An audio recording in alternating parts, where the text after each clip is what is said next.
တို့တွေသူသွားဆိုတန်သူညီများလာပါလေကပါစီလက်တွေစောရှိကိုတော့ထွဲအမနဲ့စကန်နကူကပူကရာဘာပရမူပရမ်တာကရာအမျိုးသမီးဒီပါဝင်မှုခံခန္ဓာနဲ့ပတ်သက်ပြီးတော့မှဒီစီယုံလှုပ်ဆောင်မှုခံခန္ဓာတို့၎င်းပူပေါင်းပါဝင်ဆောင်ရွက်နေတဲ့ခံခန္ဓာတွေရှိတယ်ပေါ့နော်ဆိုတော့ကျမတို့အောင်မြင်မှုအနေနဲ့ကျမတို့ကြည့်မယ်ဆိုလို့ရှိရင်တော့အလွာနလွာကိုကျမတို့ကြည့်လို့ရပါတယ်ပေါ့မြေပြင်မှာခါကြတော့အမျိုးသမီးတွေကတော်တော်များများမျိုးသမီးခွင့်ရေးတွေတော်တော်လေးနားလည်လာတဲ့အနေအထားတွေရှိတယ်ပြီးတော့မှဒီအောက်ခြေအလွာမှာခါကြတော့ဒီအမျိုးသမီးတွေပူပေါင်းပါဝင်ရမယ်ဆုံးဖြတ်ချက်ချတဲ့ခံခန္ဓာမှာလည်းအမျိုးသမီးကိုထည့်သွင်းရမယ်ဆိုတော့ဟာတွေကဒီတွင်ကြဲတွေဖြစ်လာတဲ့အနေအထားမျိုးတွေဖြစ်တယ်ပေါ့နော် stakeholder အလွာမှာလို့ကျမတို့ပြောမယ်ဆိုလို့ရှိရင်နိုင်ငံတော်အဆင့်မှာပဲပြောကျမတို့ပြည်နယ်အဆင့်မှာပဲပြောမျိုးသမီးပူပေါင်းပါဝင်မှုခံခန္ဓာတွေအများကြီးတိုးမြင့်လာတဲ့အနေအထားတွေရှိတယ်ပေါ့နော်ပြီးတော့မှတစ်ဖက်မှာကလည်းဒီအမျိုးသမီးပါဝင်ရမယ်ဆိုတဲ့ခံခန္ဓာတွေကလည်းအမျိုးသားကအမျိုးသမီးတွေကရောဒီရခင်ကသက်ဆိုင်အများကြီးနားလည်လက်ခံလာတဲ့အနေအထားတွေရှိတယ်ပေါ့နော်ဆိုတော့ကျမတို့ဆက်ပြီးတော့မှအိမ်တိုက်အားတိုက်နဲ့ပူပေါင်းပါဝင်ဖို့ပဲလိုအပ်နေတယ်ဆိုတဲ့အနေအထားမျိုးတွေကျမတို့တွေ့ရပါတယ်ပေါ့နော်စိန်ခေါ်မှုအနေနဲ့ခါကြတော့ဒီကျမတို့မြေပြင်မှာကဒီလက်ရှိအနေအထားသိပေါ့နော်အဓိကကတော့အမျိုးသမီးတွေဟာဒီအိမ်တွင်းမှာပဲနေရမယ်ဆိုတော့စိန်ခေါ်မှုတွေကဒီနေ့ဒီချိန်ထိကဒလိထုံတန်းတွေကဒီရှင်တန်နေဆဲပဲပေါ့နော်အမျိုးသမီးတွေကိုဒီနေ့ပဲအသိပညာပေးဒီကနေ့ပဲအမျိုးသမီးတွေကစွမ်းရည်ချက်ချင်းတိုးတက်တယ်ဆိုတဲ့အနေအထားမျိုးတွေကမရှိဘူးပေါ့နော်ဆိုတော့ရှိမနေနိုင်ဆိုတဲ့အနေအထားမျိုးဖြစ်တယ်ပေါ့နော်ဆိုတော့အဲ့ဒီအတွက်ကြောင့်လို့ကျမတို့အများကြီးစိတ်ရှည်တည်ခံရတဲ့အများကြီးအသိပညာတွေထခါတွေပေးနေရတဲ့အနေအထားမျိုးတွေရှိတယ် stakeholder ပါဝင်ပဲပေါ့နော်ဆိုတော့ကျမတို့ဒီ advocacy point အနေနဲ့ကိုကျမတို့စီယုံတဲ့အခါမှာဆိုလို့ရှိရင်တခါတည်းကိုကျမတို့ပြောလိုက်တဲ့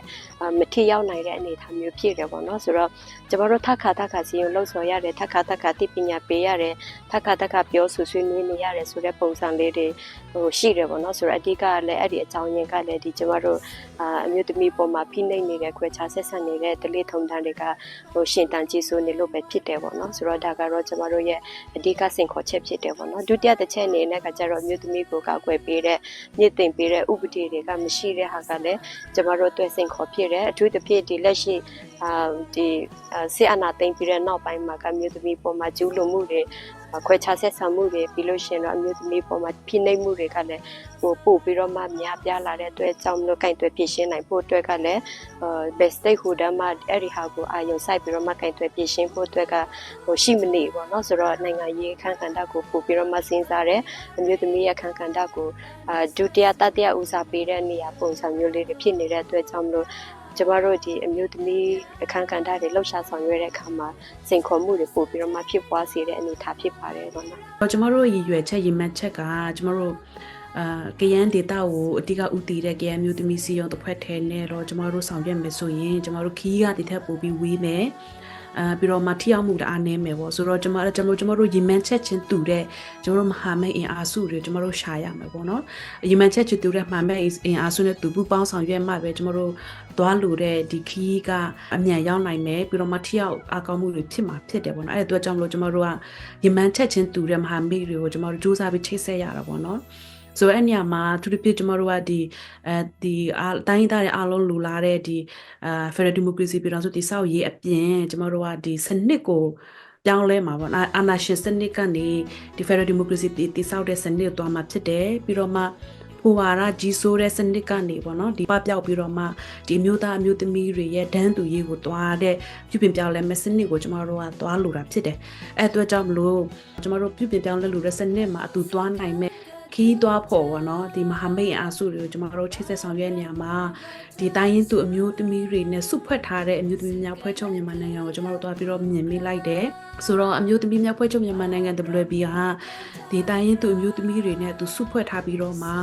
ရီမန်းချက်ပန်းတိုင်တွေကကျမတို့နဲ့တထက်ထဲကြတဲ့အမျိုးတစ်ခုတည်သောအမျိုးသမီးနိုင်ငံရဲ့အင်အားစုဖွဲ့ဖြစ်တယ်ပေါ့နော်အဲအတွက်ကြောင့်မလို့ကျမတို့ကအမျိုးသမီးများဖွဲ့ချုပ်မြန်မာနိုင်ငံမှာအဖွဲ့ဝင်ဖွဲ့ဖြစ်ဖို့အတွက်ကျမတို့ကြိုးစားခဲ့တယ်အဖွဲ့ချုပ်မှာပေါ့နော်အဖွဲ့ဝင်ဖွဲ့စည်းဖြစ်ပြီးနောက်ပိုင်းမှာကျမတို့အများကြီးမျက်စိပွင့်နာပွင့်ခဲ့တယ်အဓိကတော့ရီမန်းချက်ချင်းတူတဲ့ပန်းတိုင်တူတယ်ပြီးတော့မှကျမတို့လက်ချင်းအတူချိတ်ဆက်ဆောင်ရွက်မှာပေါ့နော်ကျမတို့ဒီ umbrella ပေါ့ T guide လိုမျိုးပေါ့နော်တစ်ခုနဲ့တစ်ခုချိတ်ဆက်မှပဲကျမတို့ကလုံခြုံတဲ့ပတ်ဝန်းကျင်ပြီးတော့မှကျမတို့လူလာတဲ့ရီမန်းချက်ကိုရောက်ရှိမှာဖြစ်တယ်တမီစီယုံကို2008ခုနှစ်ဇန်နဝါရီလ3ရက်နေ့လိုက်ကော်မြို့မှာစတင်ဖွဲ့စည်းတည်ထောင်ခဲ့ပါတယ်ပေါ့နော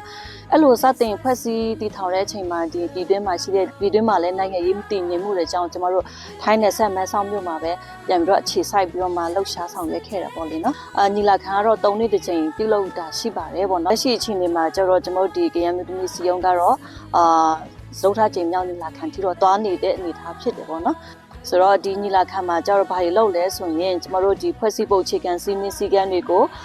ုပြင်ဆင်တယ်ပြီးတော့မှကျမတို့ဒီဗဟိုကော်မတီအသစ်တွေကိုရွေးကောက်တင်မြောက်ပြီးတော့ခန့်အပ်တာတွေရှိတယ်ပြီးတော့မှဒီမူဝါဒတွေနဲ့ပတ်သက်တာတွေအတည်ပြုတာတွေရှိသလိုရှေ့လုပ်ငန်းစဉ်တွေကိုရေးဆွဲထားတာလည်းပြုလုပ်တာလည်းရှိပါတယ်ပေါ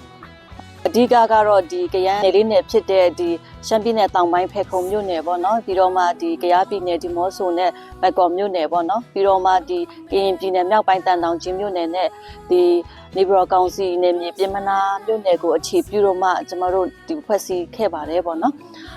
်ပြီးတော့မှအဓိကဖွဲ့စည်းတဲ့ရွေချက်တော့9ချက်ရှိပါတယ်ပေါ့နော်ဒီနံပါတ်1အနေနဲ့ပေါ့နော်အမျိုးသမီးများရဲ့ဒ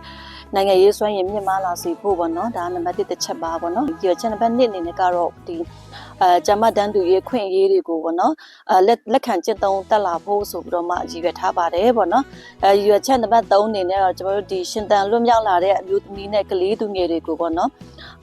်ဥပဒေအထောက်ပံ့ဖြစ်တရားမျှတမှုရရှိလာဖို့ဖြစ်ပါတယ်ပေါ့နော်ရည်ရွယ်ချက်နံပါတ်4အနေနဲ့ပြောရမယ်ဆိုရင်ပေါ့နော်ကျွန်တော်တို့ဒီကရန်မြို့တမီစီယုံအနေနဲ့ပေါ့နော် Federal Democracy အရေးအခြေခံလူခွင့်ရေးငြိမ်းချမ်းရေးနဲ့ဒီအမျိုးသမီးခွင့်ရေးတွေကိုမြင့်တင်ဖို့ဖြစ်ပါတယ်ပေါ့နော်ဒီရွေချက်နံပါတ်5အနေနဲ့ပေါ့နော်ကျမတို့ဒီကရန်မျိုးသမီးစီယုံကလုပ်ငန်းအောင်မြင်ဖြစ်ဖို့တိုးတက်စေဖို့အတွက်ပေါ့နော်ရပ်ဖက်အဖွဲ့အစည်းတွေနောက်ပြီးတော့အစိုးရမဟုတ်တဲ့အဖွဲ့အစည်းတွေပြီးတော့အစိုးရဖွဲ့ရင်လည်းလက်တွဲပူးပေါင်းဆောင်ရွက်သွားဖို့ဆိုတော့ရွေထားပါတယ်ပေါ့နော်ရွေချက်နံပါတ်6အနေနဲ့တော့ကျမတို့ဒီကရန်စာပေနဲ့ယဉ်ကျေးမှုထိမ့်သိမ်းပြီးတော့မှပုံမမြင့်မားလာစေဖို့ဆိုပြီးတော့မှတက်ဆိုင်ရာမဟာမိတ်နဲ့ပူးပေါင်းလှုပ်ဆောင်သွားမယ်ဆိုတာရှိပါတယ်ရွေချက်နံပါတ်9အနေနဲ့ပေါ့နော်ကျမတို့ဂရီနီပြည်အတွင်းမှာရှိတဲ့ဒီထိရှလွယ်လူထုတွေရဲ့အရေးပေါ်ကာလပြန်လည်ထူထောင်ရေးနဲ့နောက်ပိုင်းကာလလူသားချင်းစာနာထောက်ထားမှုကူညီပေးလုပ်ငန်းတွေကို